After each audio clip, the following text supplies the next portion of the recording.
De Villiers de l'Isle-Adam, extrait du recueil Contes cruels, L'inconnu.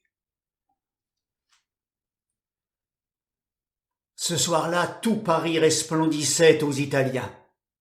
On donnait la Norma. C'était la soirée d'adieu de Maria Felicia Malibran. La salle entière, aux derniers accents de la prière de Bellini, Casta Diva, s'était levée et rappelait la cantatrice dans un tumulte glorieux. On jetait des fleurs, des bracelets, des couronnes. Un sentiment d'immortalité enveloppait l'auguste artiste presque mourante et qui s'enfuyait en croyant chanter. Au centre des fauteuils d'orchestre, un tout jeune homme, dont la physionomie exprimait une âme résolue et fière, manifestait, brisant ses gants à force d'applaudir l'admiration passionnée qu'il subissait. Personne, dans le monde parisien, ne connaissait ce spectateur. Il n'avait pas l'air provincial, mais étranger. En ses vêtements un peu neufs, mais d'un lustre éteint et d'une coupe irréprochable, assis dans ce fauteuil d'orchestre, il eût paru presque singulier sans les instinctives et mystérieuses élégances qui ressortaient de toute sa personne. En l'examinant, on eût cherché autour de lui de l'espace, du ciel et de la solitude. C'était extraordinaire, mais Paris, n'est-ce pas la ville de l'extraordinaire? Qui était-ce? Et d'où venait-il? C'était un adolescent sauvage, un orphelin seigneurial, l'un des derniers de ce siècle, un mélancolique châtelain du Nord échappé depuis 3 jours de la nuit d'un manoir des Cornouailles. Il s'appelait le comte Félicien de la Vierge. Il possédait le château de Blancheland en Basse-Bretagne. Une soif d'existence brûlante, une curiosité de notre merveilleux enfer avait pris et enfiévré tout à coup ce chasseur là-bas. Il s'était mis en voyage et il était là, tout simplement. Sa présence à Paris ne datait que du matin, de sorte que ses grands yeux étaient encore splendides. C'était son premier soir de jeunesse. Il avait 20 ans. C'était son entrée dans un monde de flammes, d'oubli, de banalité, d'or et de plaisir, et, par hasard, il était arrivé à l'heure pour entendre l'adieu de celle qui partait. Peu d'instants lui avaient suffi pour s'accoutumer au resplendissement de la salle, mais, aux premières notes de la Malibran, son âme avait tressailli. La salle avait disparu. L'habitude du silence des bois, du vent rauque des écueils, du bruit de l'eau sur les pierres, des torrents et des graves tombées du crépuscule avait élevé en poète ce fier jeune homme et, dans le timbre de la voix qu'il entendait, il lui semblait que l'âme de ces choses lui envoyait la prière lointaine de revenir. Au moment où, transporté d'enthousiasme, il applaudissait l'artiste inspiré, ses mains demeurèrent en suspens. Il resta immobile. Au balcon d'une loge venait d'apparaître une jeune femme d'une grande beauté. Elle regardait la scène. Les lignes fines et nobles de son profil perdu sombraient des rouges ténèbres de la loge, tel un camée de Florence en son médaillon. Pâlie, un gardénia dans ses cheveux bruns, et toute seule, elle appuyait au bord du balcon sa main dont la forme décelait une lignée illustre. Au joint du corsage de sa robe de moire noire, voilée de dentelle, une pierre malade, une admirable opale, à l'image de son âme sans doute, luisait dans un cercle d'or. L'air solitaire, indifférent à toute la salle, elle paraissait s'oublier elle-même sous l'invincible charme de cette musique. Le hasard voulut cependant qu'elle détournât vaguement les yeux vers la foule. En cet instant, les yeux du jeune homme et les siens se rencontrèrent, le temps de briller et de s'éteindre une seconde. S'était-il connu jamais? Non, pas sur la terre. Mais que ceux-là qui peuvent dire où commence le passé décident où ces deux êtres s'étaient véritablement déjà possédés, car ce seul regard leur avait persuadé cette fois et pour toujours qu'ils ne dataient pas de leur berceau. L'éclair illumine d'un seul coup les lames et les écumes de la mer nocturne et, à l'horizon, les lointaines lignes d'argent des flots. Ainsi, l'impression dans le cœur de ce jeune homme, sous ce rapide regard, ne fut pas graduée. Ce fut l'intime et magique éblouissement d'un monde qui se dévoile. Il ferma les paupières, comme pour y retenir les 2 lueurs bleues qui s'y étaient perdues. Puis il voulut résister à ce vertige oppresseur, il releva les yeux vers l'inconnu. Pensive, elle appuyait encore son regard sur le sien, comme si elle eût compris la pensée de ce sauvage amant et comme si c'eût été chose naturelle. Félicien se sentit pâlir. L'impression lui vint, en ce coup d'œil, de 2 bras qui se joignaient languissants autour de son cou. C'en était fait. Le visage de cette femme venait de se réfléchir dans son esprit comme un miroir familier, de s'y incarner, de s'y reconnaître, de s'y fixer à tout jamais sous une magie de pensée presque divine. Il aimait du premier et inoubliable amour. Cependant la jeune femme, dépliant son éventail dont les dentelles noires touchaient ses lèvres, semblait rentrer dans son inattention. Maintenant on lui dit qu'elle écoutait exclusivement les mélodies de la Norma. Au moment d'élever sa lorgnette vers la loge, Félicien sentit que ce serait une inconvenance. « Puisque je l'aime », se dit-il. Impatient de la fin de l'acte, il se recueillait. Comment lui parler? Apprendre son nom, il ne connaissait personne. Consulter demain le registre des Italiens? Et si c'était une loge de hasard achetée à cause de cette soirée? L'heure pressait et la vision allait disparaître. Eh bien, sa voiture suivrait la sienne, voilà tout. Il lui semblait qu'il n'y avait pas d'autre moyen. Enfin, ensuite il aviserait. Puis il se dit en sa naïveté sublime, si elle m'aime, elle s'apercevra bien et me laissera quelque indice. La toile tomba, Félicien quitta la salle très vite. Une fois sous le péristyle, il se promena simplement devant les statues. Son valet de chambre s'étant approché, il lui chuchota quelques instructions. Le valet se retira dans un angle et y demeura très attentif. Le vaste bruit de l'ovation faite à la cantatrice cessa peu à peu, comme tous les bruits de triomphe de ce monde. On descendait le grand escalier.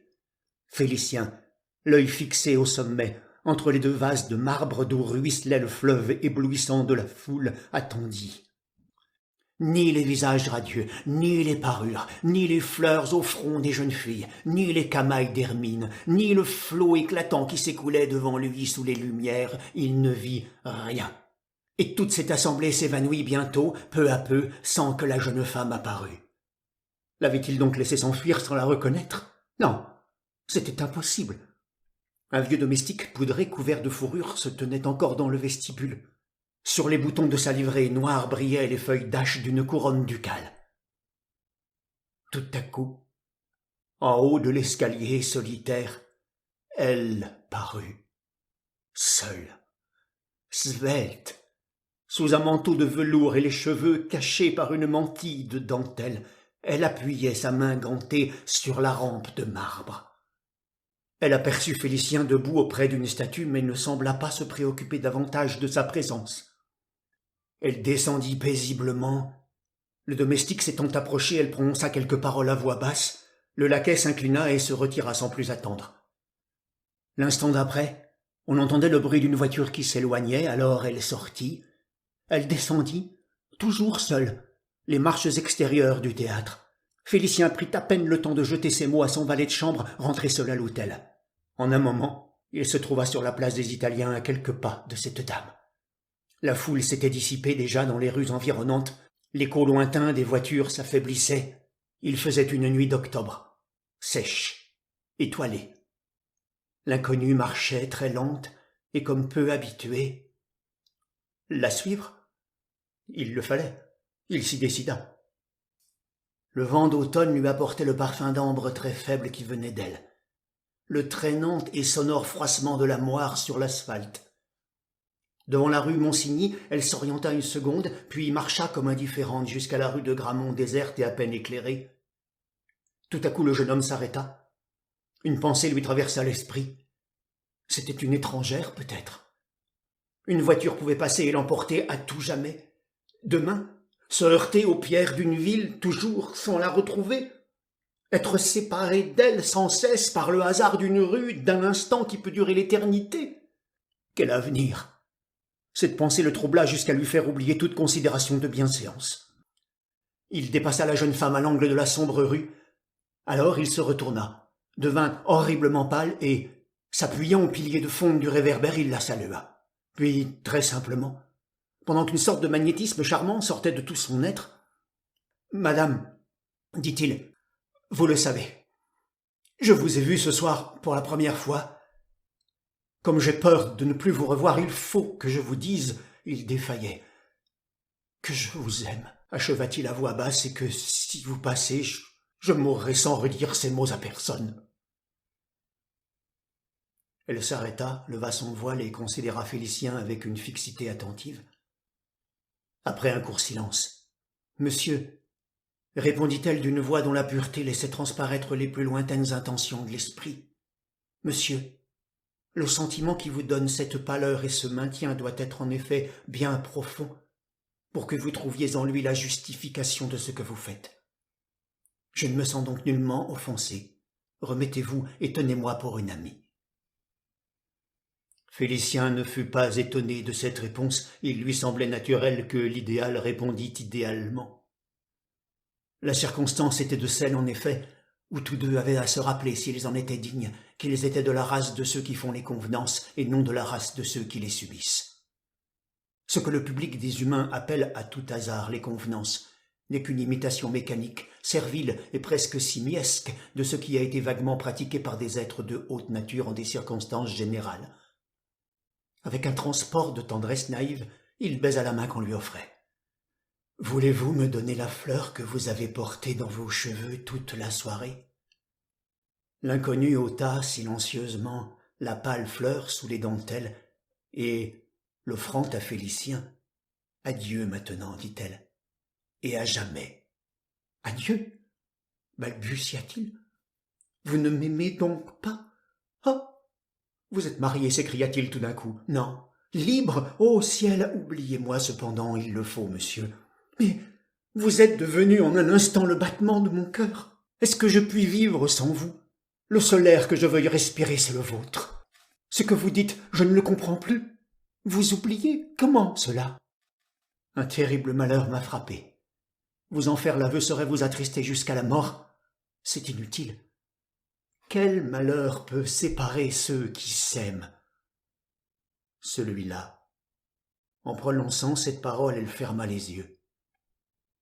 La rue s'allongeait, absolument déserte. Un portail donnant sur un petit enclos, une sorte de triste jardin, était grand ouvert auprès d'eux. Il semblait leur offrir son ombre.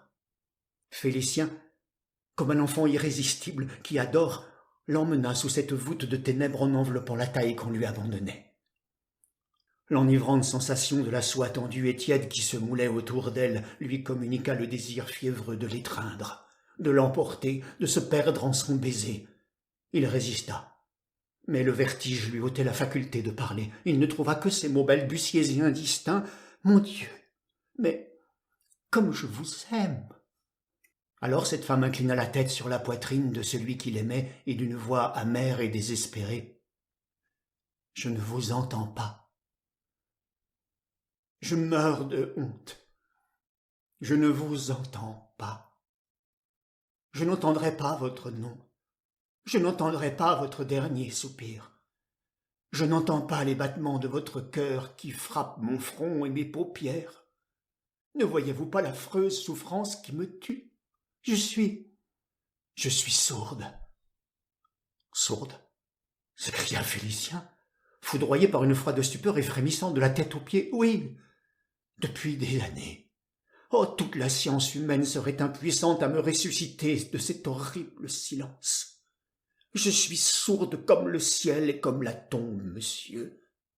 C'est à maudire le jour, mais c'est la vérité, ainsi laissez-moi. »« Sourde » répétait Félicien qui, sous cette inimaginable révélation, était demeuré sans pensée, bouleversé et hors d'état même de réfléchir à ce qu'il disait. « Sourde » Puis tout à coup, « Mais ce soir aux Italiens, s'écria-t-il, vous applaudissiez cependant cette musique ?» Il s'arrêta, songeant qu'elle ne devait pas l'entendre. La chose devenait brusquement si épouvantable qu'elle provoquait le sourire. « Aux Italiens, répondit-elle en souriant elle-même, vous oubliez que j'ai eu le loisir d'étudier le semblant de bien des émotions. Suis-je donc la seule ? Nous appartenons au rang que le destin nous donne et il est de notre devoir de le tenir. Cette noble femme qui chantait méritait bien quelque marque suprême de sympathie. Pensez-vous d'ailleurs que mes applaudissements différaient beaucoup de ceux des dilettanti les plus enthousiastes ? J'étais musicienne autrefois. » À ces mots, Félicien le regarda, un peu égaré, et s'efforçant de sourire encore. « Oh, dit-il, est-ce que vous vous jouez d'un cœur qui vous aime à la désolation ? Vous vous accusez de ne pas entendre et vous me répondez. »« Hélas, dit-elle, c'est que ce que vous dites, vous le croyez personnel, mon ami ? Vous êtes sincère, mais vos paroles ne sont nouvelles que pour vous. Pour moi, vous récitez un dialogue dont j'ai appris d'avance toutes les réponses. Depuis des années, il est pour moi toujours le même.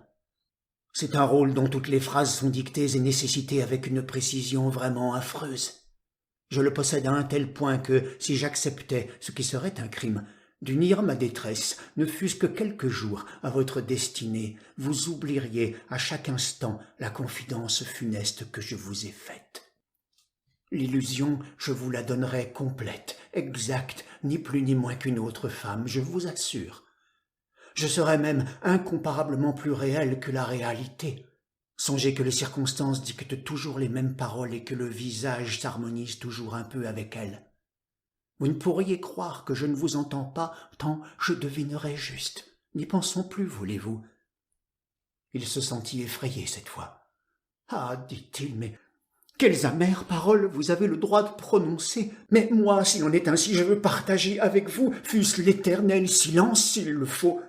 Pourquoi voulez-vous m'exclure de cette infortune? J'eusse partagé votre bonheur et notre âme peut suppléer à tout ce qui existe. » La jeune femme tressaillit, et ce fut avec des yeux pleins de lumière qu'elle le regarda. « Voulez-vous marcher un peu en me donnant le bras dans cette rue sombre, dit-elle. Nous nous figurons que c'est une promenade pleine d'arbres de printemps et de soleil. J'ai quelque chose à vous dire, moi aussi, que je ne redirai plus. » Les deux amants, le cœur dans l'étau d'une tristesse fatale, marchèrent la main dans la main comme des exilés. « Écoutez-moi, dit-elle, vous qui pouvez entendre le son de ma voix. Pourquoi donc ai-je senti que vous ne m'offensiez pas? Et pourquoi vous ai-je répondu? Le savez-vous?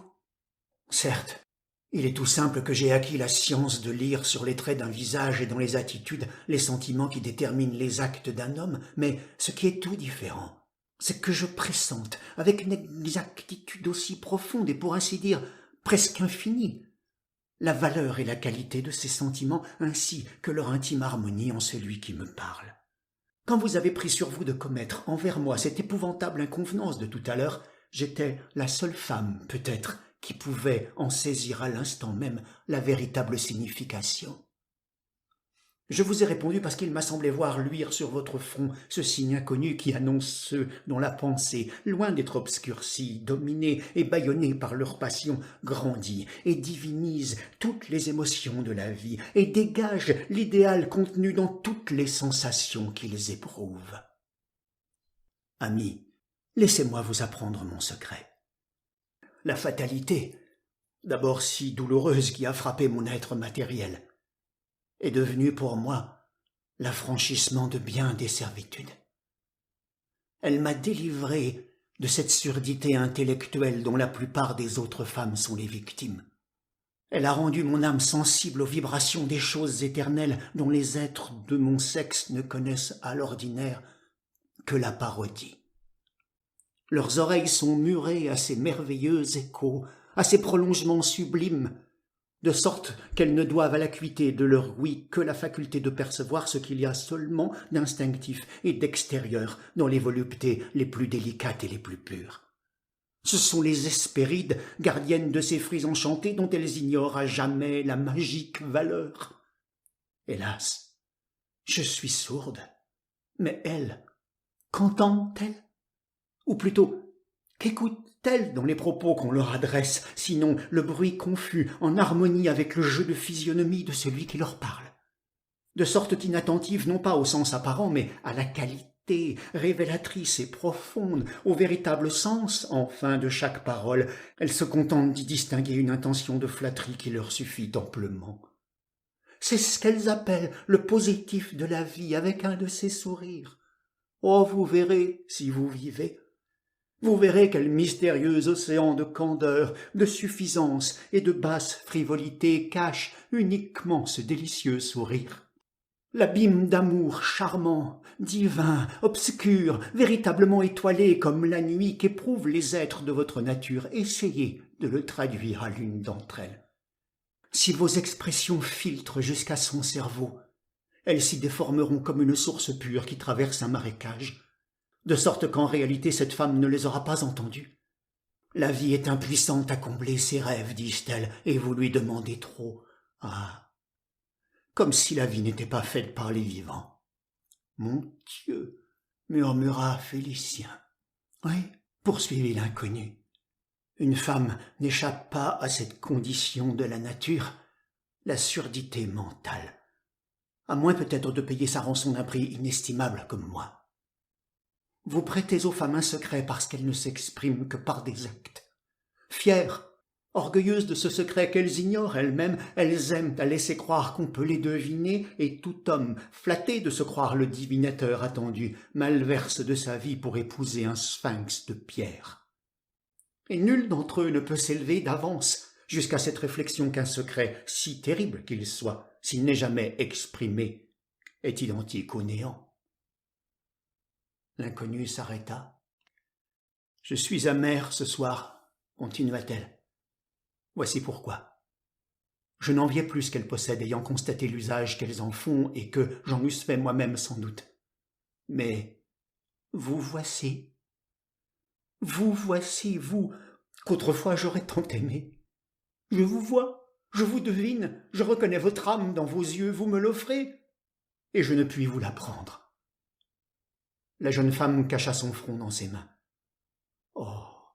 répondit tout bas Félicien, les yeux en pleurs. « Je puis du moins baiser la tienne dans le souffle de tes lèvres. Comprends-moi. Laisse-toi vivre, tu es si belle. Le silence de notre amour le fera plus ineffable et plus sublime. Ma passion grandira de toute ta douleur, de toute notre mélancolie. Chère femme épousée à jamais, viens vivre ensemble. » Elle le contemplait de ses yeux aussi baignés de larmes et posant la main sur le bras qui l'enlaçait. « Vous allez déclarer vous-même que c'est impossible, dit-elle. Écoutez encore. Je veux achever en ce moment de vous révéler toute ma pensée, car vous ne m'entendrez plus, et je ne veux pas être oubliée. » Elle parlait lentement et marchait la tête inclinée sur l'épaule du jeune homme. « Vivre ensemble, dites-vous ? Vous oubliez qu'après les premières exaltations, la vie prend des caractères d'intimité où le besoin de s'exprimer exactement devient inévitable. C'est un instant sacré. Et c'est l'instant cruel où ceux qui se sont épousés, inattentifs à leurs paroles, reçoivent le châtiment irréparable du peu de valeur qu'ils ont accordé à la qualité du sens réel, unique, enfin, que ces paroles recevaient de ceux qui les énonçaient. Plus d'illusions, se disent-ils, croyant ainsi masquer sous un sourire trivial le douloureux mépris qu'ils éprouvent en réalité pour leur sorte d'amour et le désespoir qu'ils ressentent de se l'avouer à eux-mêmes. Car ils ne veulent pas s'apercevoir qu'ils n'ont possédé que ce qu'ils désiraient. Il leur est impossible de croire que, hors la pensée qui transfigure toute chose n'est qu'illusion ici-bas, et que toute passion acceptée et conçue dans la seule sensualité devient bientôt plus amère que la mort pour ceux qui s'y sont abandonnés. Regardez au visage des passants et vous verrez si je m'abuse, mais nous, demain, quand cet instant sera venu, j'aurai votre regard, mais je n'aurai pas votre voix. J'aurai votre sourire, mais non vos paroles. Et je sens que vous ne devez point parler comme les autres. Votre âme primitive et simple doit s'exprimer avec une vivacité presque définitive, n'est-ce pas? Toutes les nuances de votre sentiment ne peuvent donc être trahies que dans la musique même de vos paroles. Je sentirais bien que vous êtes tout rempli de mon image, mais la forme que vous donnez à mon être dans vos pensées, la façon dont je suis conçu par vous et qu'on ne peut manifester que par quelques mots trouvés chaque jour, cette forme sans ligne précise, et qui, à l'aide de ces mêmes mots divins, reste indécise et tend à se projeter dans la lumière pour s'y fondre et passer dans cet infini que nous portons en notre cœur. Cette seule réalité, enfin, je ne la connaîtrai jamais. Non, cette musique ineffable, cachée dans la voix d'un amant, ce murmure aux inflexions inouïes qui enveloppe et fait pâlir, je serais condamné à ne pas l'entendre. Ah, celui qui écrivit sur la première page d'une symphonie sublime, c'est ainsi que le destin frappe à la porte, avait connu la voix des instruments avant de subir la même affliction que moi. Il se souvenait en écrivant. Mais moi, comment me souvenir de la voix avec laquelle vous venez de me dire pour la première fois « Je vous aime ». En écoutant ces paroles, le jeune homme était devenu sombre. Ce qu'il éprouvait, c'était de la terreur. « Oh !» s'écria-t-il, « mais vous en trouverez dans mon cœur des gouffres de malheur et de colère. J'ai le pied sur le seuil du paradis et il faut que je referme sur moi-même la porte de toutes les joies. Êtes-vous la tentatrice suprême? Enfin, il me semble que je vois luire dans vos yeux je ne sais quel orgueil de m'avoir désespéré. »« Va, je suis celle qui ne t'oubliera pas, » répondit-elle. « Comment oublier les mots pressentis qu'on n'a pas entendus? Madame, hélas, vous tuez à plaisir toute la jeune espérance que j'ensevelis en vous. Cependant, si tu es présente où je vivrai, l'avenir, nous le vaincrons ensemble.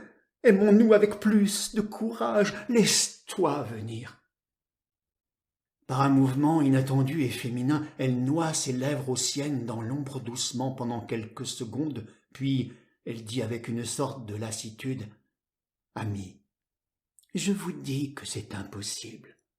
Il est des heures de mélancolie où, irrité de mon infirmité, vous chercheriez des occasions de la constater plus vivement encore. Vous ne pourriez oublier que je ne vous entends pas, ni me le pardonner, je vous assure. Vous seriez fatalement entraîné, par exemple, à ne plus me parler, à ne plus articuler de syllabes auprès de moi. Vos lèvres seules me diraient « je vous aime » sans que la vibration de votre voix troublât le silence. Vous en viendriez à m'écrire, ce qui serait pénible enfin. Non, c'est impossible. Je ne profanerai pas ma vie pour la moitié de l'amour. Bien que vierge, je suis veuve d'un rêve et veux rester inassouvi. Je vous le dis, je ne puis vous prendre votre âme en échange de la mienne. Vous étiez cependant celui destiné à retenir mon être, et c'est à cause de cela même que mon devoir est de vous ravir mon corps. Je l'emporte, c'est ma prison. Puissais-je en être bientôt délivré? Je ne veux pas savoir votre nom, je ne veux pas le lire. Adieu, adieu. Une voiture étincelait à quelques pas au détour de la rue de Grammont. Félicien reconnut vaguement le laquais du péristyle des Italiens lorsque, sur un signe de la jeune femme, un domestique abaissa le marchepied du coupé. Celle-ci quitta le bras de Félicien, se dégagea comme un oiseau, entra dans la voiture. L'instant d'après, tout avait disparu. Monsieur le comte de la Vierge repartit le lendemain pour son solitaire château de Blancheland, et l'on n'a plus entendu parler de lui.